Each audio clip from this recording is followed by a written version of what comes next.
वेदांत स्वरूप सर्वज्ञ परम गुरु स्वानुभूति प्रकाश नवंबर 2018 पेज 13 परमागम सार के 258 कलश पर स्वाध्याय चलता है। कहते हैं कि सुपर ग्राहक ऐसा ज्ञान प्रकाश। यहाँ जो मनोबल वाले कुछ लोग होते हैं जो कि हाथ में अग्नि आदि हो तो भी बिल्कुल मनोबल के जरिए से उनको अग्नि छुड़ी नहीं होती, वह तो कृत्रिम स्थिति है, वह ज्यादा देर नहीं चलेगी, वह शक्ति कृत्रिम है, ज्यादा टिकने वाली नहीं है। यह आत्मा के स्वाम में से शक्ति, खजाने में से, भंडार में से शक्ति प्रकट होती है, वह साध अनंत टिकती है। कितना काल टिकती है? जब से प्रारंभ हुआ तब से लेकर अनंत काल तक परंतु इसका टिकना होता है।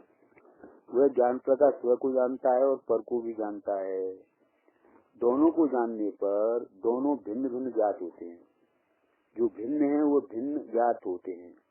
वो सुंदर, जो भिन्न है वो भिन्न ज्ञात होते हैं। ज्ञान को कोई जबरन काम नहीं करना है, जो भिन्न है उसे भिन्न जानना है। दो मिश्र हो गए हों और उसे भिन्न करना हो तो वह अलग बात है, परंतु जो भिन्न है उसे भिन्न करना, उसमें क्या विशेष करना है? उसमें तो कोई ऐसा विशेष कार्य नहीं है। जो भिन्न है उसे ज्ञान बराबर चौकसाई से, सावधानी से, भिन्न तत्व है उसे भिन्न जानता है। जो भिन्न है उसे ज्ञान बराबर चौकसाई से, सावधानी से, भिन्न तत्व उसे भिन्न जानता है। अपने में भेदन नहीं होता है, अपने में अनुभव नहीं होता है। इस प्रकार स्व का ग्रहण हो जाता है।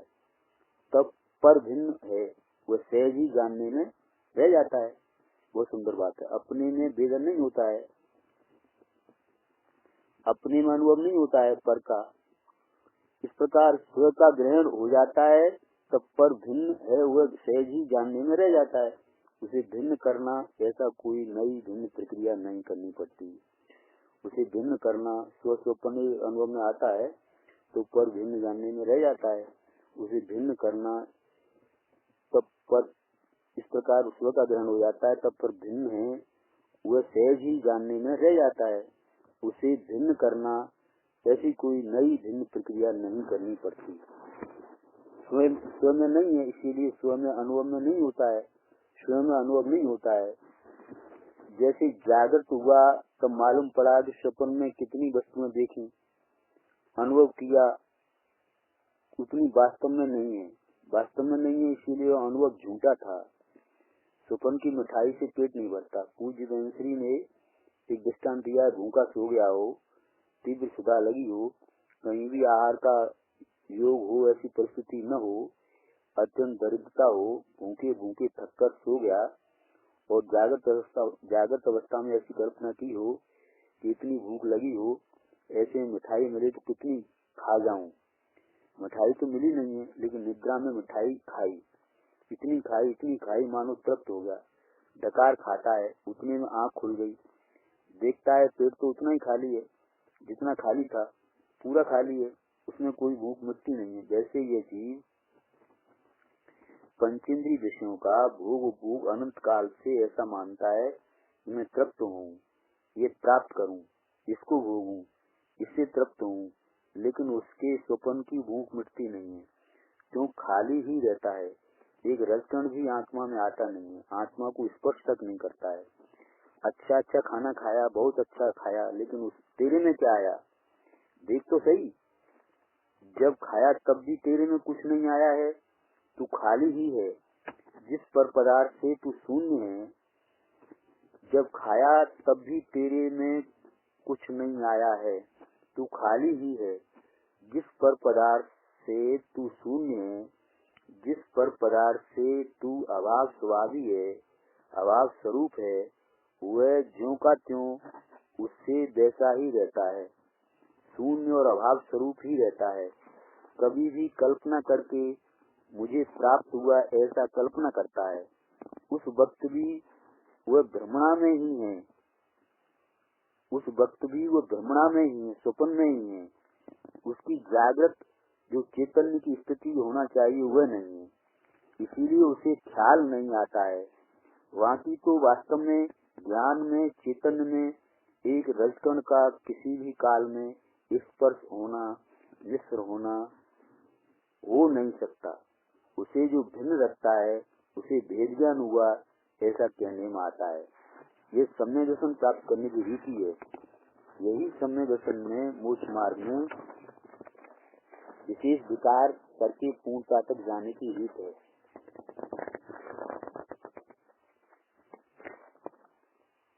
यही सम्यक दर्शन में मोक्ष मार्ग में विशेष विचार करके पूर्णता तक जाने की रीत है।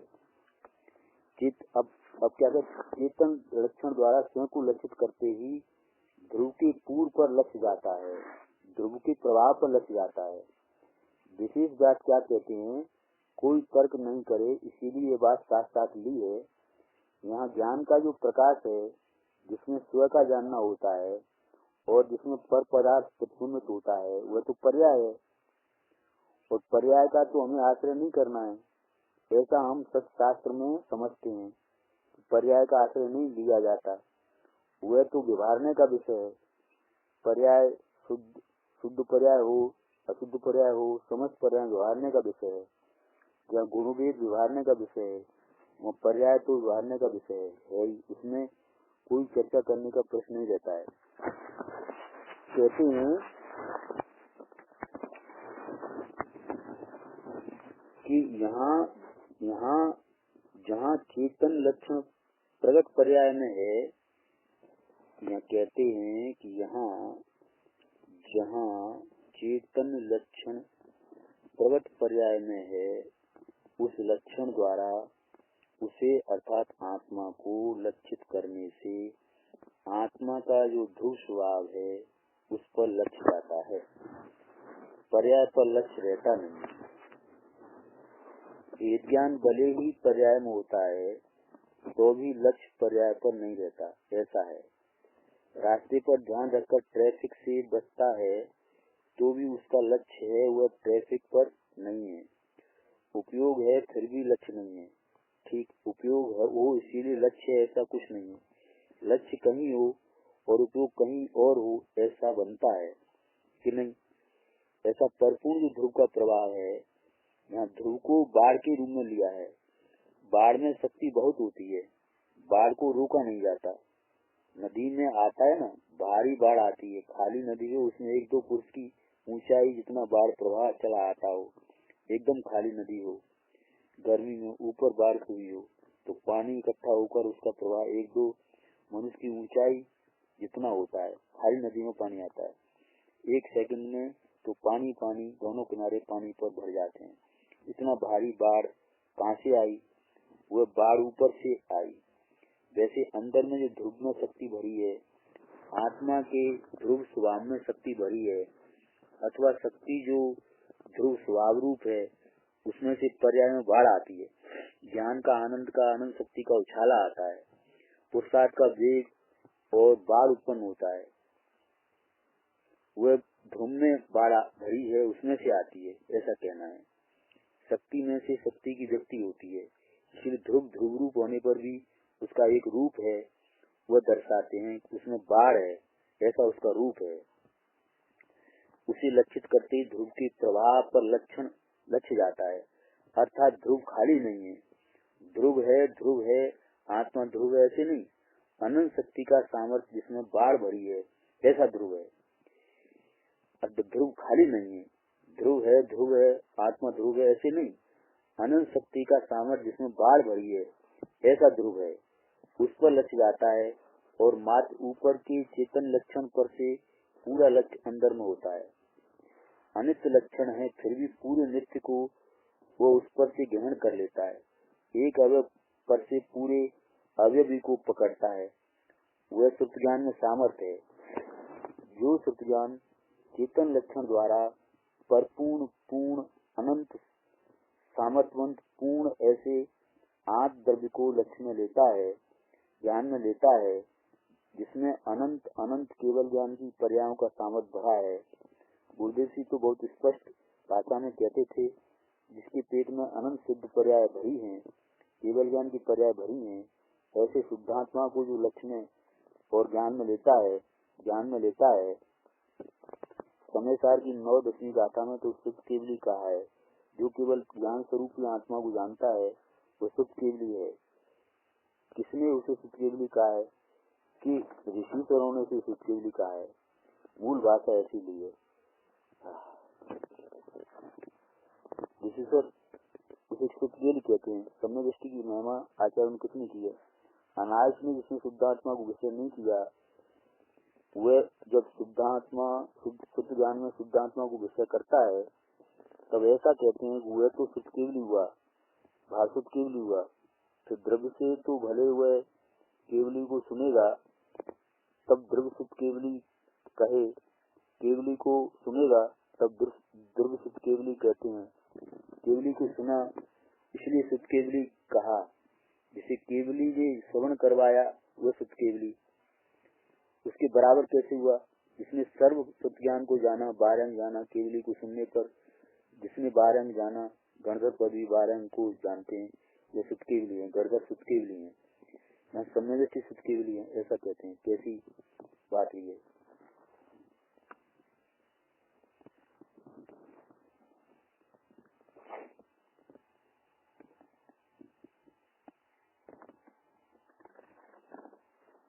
क्या कहते हैं, चेतन लक्षण द्वारा स्वयं को लक्षित करने पर वर्तमान में तुझे प्रगट चेतन लक्षण है। बहुत गुरुदेशी बहुत सुंदर बात करते हैं भाई जी। वर्तमान में तुझे प्रगट चेतन लक्षण है, ऐसा कहते हैं। चेतना अर्थात अनुभव करना, चेतना अर्थात अनुभव करना। तेरा अनुभूति स्वरूप भगवान आत्मा, उसमें किसी अन्य का अनुभव होना असंभव है। चेतना अर्थात अनुभव करना। तेरा अनुभूति स्वरूप भगवान आत्मा, उसमें किसी अन्य का अनुभव होना असंभव है। अनुभव तो होता है ना, तुझे तेरा ही अनुभव हो रहा है, लेकिन तुझे उसका स्वीकार नहीं है। तुझे ऐसा स्वीकार है कि मुझे पर पदार्थ का अनुभव होता है, दाल चावल सब्जी रोटी का अनुभव होता है, ठंडी गर्मी का अनुभव होता है। कहते हैं कि तुझे तेरा ही अनुभव होता है, अन्य का अनुभव तुझे नहीं होता है। अन्य ज्ञात होता है, ज्ञान में पर पदार्थ ज्ञात होते हैं, तब भी अनुभव की प्रधानता से उस ज्ञान का विचार किया जाए तो ज्ञान को ज्ञान का अनुभव होता है। ज्ञान में पर का अनुभव हो नहीं सकता। ऐसा जो चेतन लक्षण है, ऐसा जो चेतन लक्षण है वो प्रगट लक्षण है। उसके द्वारा ध्रुव चेतन पर लक्ष्य जाता है, उसके द्वारा ध्रुव चेतन पर लक्ष्य जाता है। लक्षण से लक्ष्य पर लक्ष्य जाता है। लक्षण से लक्ष्य, लक्ष्य लक्ष्य और लक्षण 3 शब्द हैं। लक्षण से लक्ष्य, लक्ष्य लक्ष्य और लक्षण 3 शब्द हैं। लक्ष्य में 6 पूरा है और लक्ष्य में 6 आधा है और यह पूरा है लक्ष्य। लक्षण से लक्ष्य में आने योग्य उसे लक्ष्य कहने में आता है। लक्षण से लक्ष्य में आने योग्य उसे लक्ष्य कहने में आता है। लक्षण पर लक्ष्य नहीं रहता, परंतु लक्षण को जानने पर लक्ष्य पर लक्ष्य जाता है। लक्षण को जानने पर लक्षण पर लक्ष्य नहीं रहता। लक्षण से लक्ष्य में आने योग्य उसे लक्ष्य कहने में आता है। लक्षण से लक्ष्य में आने योग्य उसे लक्ष्य कहने में आता है। लक्षण पर लक्ष्य नहीं रहता, परंतु लक्षण को जानने पर लक्ष्य पर लक्ष्य जाता है। वह लक्षण से लक्ष्य को वास्तविक रूप से जानने की पद्धति है। जैसे घर में छिपे चोर का एक अंगूठा दिख जाए, 6 फीट का दरवाजा हो लेकिन नीचे से ऊंचा हो, एक अंगूठा दिख जाए तो एक अवयव नहीं दिखा, पूरा चोर ज्ञान में आया है। आदमी के बिना अंगूठा कैसे हुआ? वैसे चेतन लक्षण, अंदर चेतन स्वभावी आत्मा के बिना चेतन लक्षण कहाँ से आया, ऐसा कहते हैं। लक्षण भले एक समय का, एक क्षण का प्रकट है, परंतु पूरा जो चेतन स्वभाव है उसका वह लक्षण है। लक्षण लक्ष्य को प्रसिद्ध करता है। लक्षण में मात्र लक्षण की प्रसिद्धि नहीं है, परंतु पूरे लक्ष्य की प्रसिद्धि है। ये तो पूरा प्रकरण लिया है।